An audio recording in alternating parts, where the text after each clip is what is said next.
Oh, Elizabeth's motives are actually recorded in the historical record, so we know. She was in dispute with her mother-in-law. Her husband had just been killed in the Battle of St Albans, and her mother-in-law wouldn't pay her the land which was due to her. Now she was a widow. In the absence of that, she was absolutely without any financial independence at all, so she was living at home with her parents.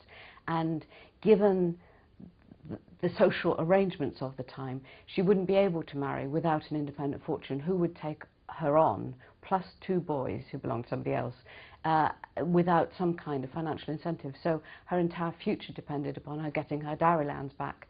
And they'd been in dispute and they'd been to the courts, and she wasn't able to do it. The source of all power in England at that time is the king, and so she waited, legend has it, under an oak tree by the side of the road, waiting for him to ride by as he was recruiting soldiers for the next battle he had to fight. And the legend is that she stepped out and he stopped and he fell in love with her.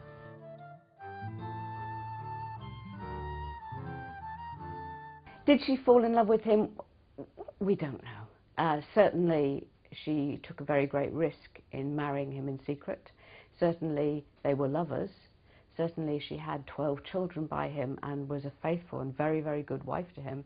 I think they may have fallen genuinely in love. It may be a genuine love story.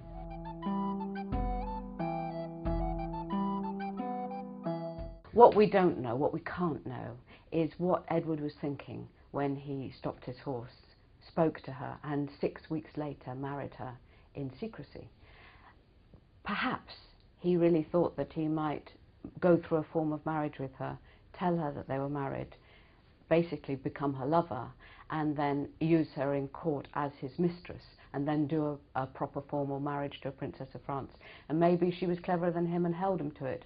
Or maybe, as is perhaps the most likely, that he really just did fall head over heels in love with her and made an incredibly disadvantageous marriage, which cut him off from the possibility of a lasting alliance with France, which was really important, and cut him off permanently from the influence and the power of his mentor, the kingmaker, the Earl of Warwick.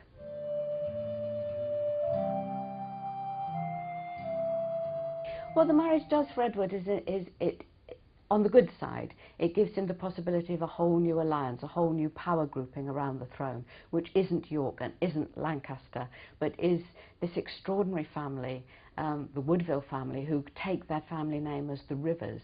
Nobody knows why. I think perhaps in tribute to the goddess, their ancestress, the goddess of rivers. And because they have so many siblings, Elizabeth has so very many siblings, and they're all single, and they marry them out, they just spread them out amongst the aristocracy. So you get this incredible network of kingship who are absolutely loyal to each other and to Edward. So in a sense, that potentially could have worked tremendously well.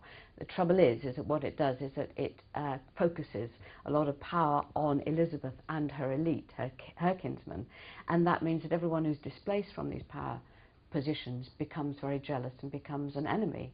Thus, the Earl of Warwick is displaced from the position he thinks he's going to be as chief advisor, and George, the brother, the Duke of Clarence, he becomes displaced from his position as, firstly, advisor, brother, and of course heir to the throne, when Elizabeth starts churning out these children, and he goes, what's going to happen to me?